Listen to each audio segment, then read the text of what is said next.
Hello and welcome back to Rohan's Car Patcher. I'm once again in my super clean, super organised garage next to Pickle, my £500 Suzuki Alto that we're spending another £500 getting it ready for the track.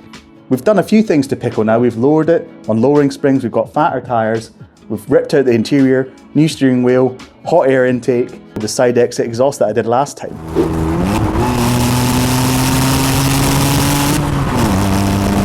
I did spend some money on exhaust hangers and the exhaust tip, so we'll take that out of the budget now.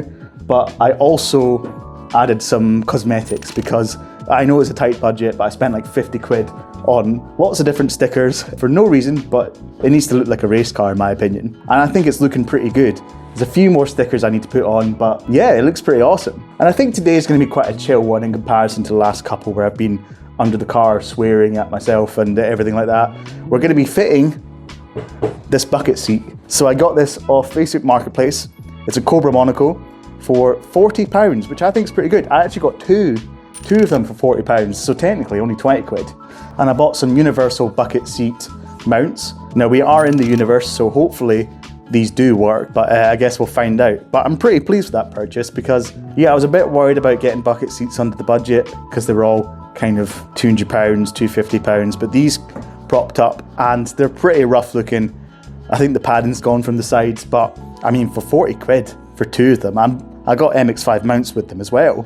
They can't go wrong. Pretty excited to get this seat chucked in there because we've got fat tyres now and they grip really well, but it does mean that the standard seats, they do chuck you out the seat at the moment if you take a turn quite hard. So these will give me that extra support. It won't let me fly anywhere when I'm actually ripping it around the track, you know? So like I say, it's gonna be probably a pretty chill episode, not super long because technically it's only 4 bolts in each of these mounts, and then there's other brackets to go on top of that, and then that goes on the bottom of your seat like that.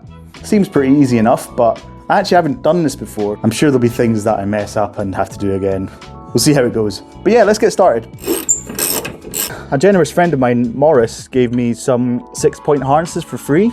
They would work with the bucket seat, but the problem I've got is I would need either a roll cage or a harness bar to get those straps on the back. And sadly, I don't think I've actually got the budget for either a roll cage or even a harness bar at this point. So for now, sadly, I think I'm gonna have to stick to the standard seat belt. It's not ideal, but also at the same time, you don't really wanna mess up a harness. I could technically bolt those shoulder straps down at the back, but that's not good because it's the wrong angle for the harness. If it's too big an angle, it can compress your spine in an accident, which is obviously not good. So I'll just stick to the standard 3-point for now. There's no doubt in my mind I will be using those harnesses at some point though. I can't thank you enough, Morris, if you're watching. He was very generous of you. Such a cool dude. He's got a racing team with his brother and family, which is just mad. They race proper low-cost style cars and way more serious than what I do. Let's get you out of here, buddy. So these brackets work just by popping the rails on here. Then we've got 4 mounts that go in the bottom of the bucket seat. I just go on like that. So what I'm going to do is I'm just going to see what the bottom of the bucket seat looks like and then take it from there because these will fit on the rail and there is a bit of adjustment here, which is good. We hopefully can get these bucket seats in no bother. I have no idea if they'll fit, but I'm assuming they will because the seats themselves are pretty wide. But yeah, let's go look at the bottom of the bucket seats. Okay, like I said, these are actually MX5 seat rails. So I'm going to probably put this other one in the Mark 1 MX5, which is sick. Looks like this is a custom made plate, but it does have 1, 2, 3, 4 bolts that I can take off and probably reuse with those little mounts to put onto the rail. It means it won't be on a slider, but I mean, it's going to be just me driving the car anyway. Let's get these mounts off. Exciting stuff as always. Whoa, he's unscrewing a bolt. It's funny, this car, especially with the stickers on it now, people obviously look at it and think, man, that's a guy who really thinks he's a race car driver. They probably think I'm being deadly serious driving this car around because obviously they don't know this is kind of meant to be a bit of a stupid car anyway. People properly look at it and think, wow, that guy's a proper idiot. All right, that's the rails on. I've just got them very loose. Nothing's tightened down at all. I just want to make sure that they actually fit the seat, which they do, which is good. And it also means that hopefully, because these fit the car, this will all just bolt in. I've not checked any of the spacings in terms of like where the seat sits, and I'll probably need to take it all apart again, but yeah, I'm gonna just offer it up to the car and see what happens.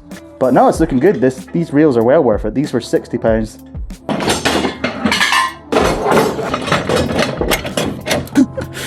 going to try sitting this. This might be a mistake. Oh, it's so low.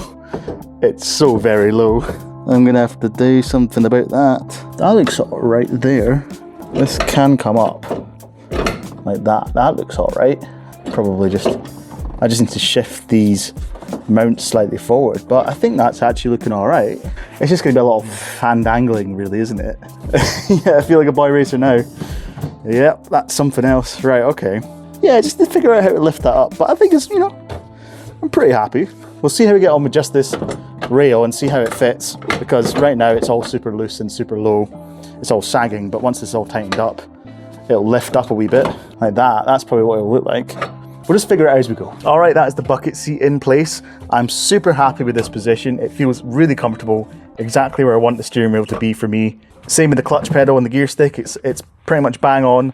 It took ages, to be honest, to get this exactly where I wanted it. I didn't film any of it because it would be boring to watch. It's just me taking these brackets off, rearranging them to make sure that they fit the floor, and then doing bits and bobs to the rails themselves to make sure that it's all straight and feeling exactly where I want it. Essentially just a lot of taking this seat in and out of the car. My back's done in, but at least we're finally there. I feel a lot more secure in this seat actually compared to before. There was none of this side paneling, so I could just slide out before. Of course, there's absolutely no padding on this seat, so it's going to be great with the lowering springs, but that's what a race car is for. Now let's talk about the seatbelt. So the actual anchor for the seatbelt on this side was attached to the stock seat, so I'm going to have to figure a way of attaching this to probably the mount here. I think that's probably where I'll go for. The nice thing is there's a slot here, so I might just drill that out so it can accommodate this larger screw and then pop it in there, and that's pretty much bang on where I want it to be. The nice thing is there's still a connection here that I can plug to the bottom of the seat, and it will mean that there's no horrible lights and noises happening while I drive because it thinks that I've not got a seatbelt on. All I really need to do now is drill a hole in this slot just to be slightly wider than it is, and then attach that on, plug the wire in, and we're done. But yeah, I mean, it's a pretty simple thing to do to your car, and it really changes how it feels and how when you get into this car and it's a bucket seat, it just feels awesome. Okay, I'm going to reuse this bolt because it's the right fit, and I've found an old nut that fits on perfectly with the thread. Yeah, let's just get this on. Just need to tighten that up and we are good to go. All right, then we just have to put this on here. And that is our full bucket seat installed. Nice one. That is it all sorted. There we go. All done. Really pretty simple in terms of actually what you have to do. It's just a case of trial and error. And I encourage you to try that out. It was really easy. Absolutely fantastic. I feel so secure. This is totally solid. It's not going to be very comfy, but like we say, I'm ruining the car slowly and surely for one thing, and that's for performance and perfection on the racetrack. But that's probably it for the video. In terms of what I'm going to do next for the car, I'm not actually too sure what to do next. I need some suggestions. I feel like I've done the main things that are within budget, because obviously it'd be amazing to get a full cage and proper harnesses, but that's way out of budget now. I think I've got about £100 left in the budget. I'll put a graphic here. I don't know how much is left. So if you do have any suggestions, please do let me know, and I'll see you in the next video. I hope you enjoyed this one. But yeah, take care. Thanks very much. Bye.